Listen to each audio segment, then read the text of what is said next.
Kadang-kadang boleh je nak main sebab mak bapak pun masuk bayar kan, RM15. Kanak-kanak RM25. So kalau nak main tak ada salah kot. Wah. Mama pun masuk lah.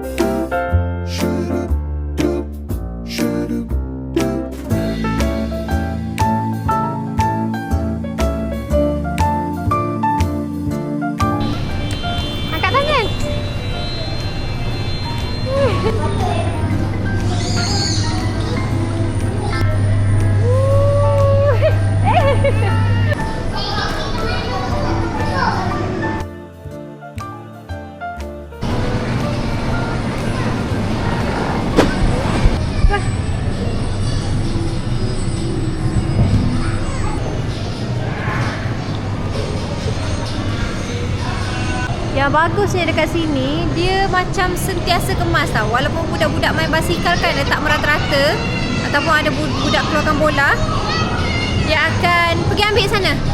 Dia pekerja dia akan ambil, susun balik. Sampailah kemas macam ni. Nampak? Yang mana yang tak tahu, indoor playground ni dekat KCM level 2. Senang je, masa Siti datang KCM tadi, Siti naik lift, keluar je lift nampak. Dia betul-betul dekat dengan Pak Sen. Tu Pak Sen, yang tu ni outlet apa ni? By Sorella. So masuk je kat sini.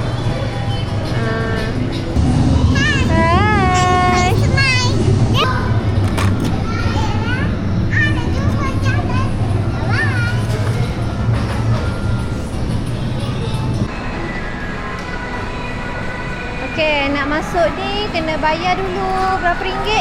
Jangan tarik sendiri. RM5. Ana tunggu dulu, mama bayar dulu. Oh, dah tahu dah.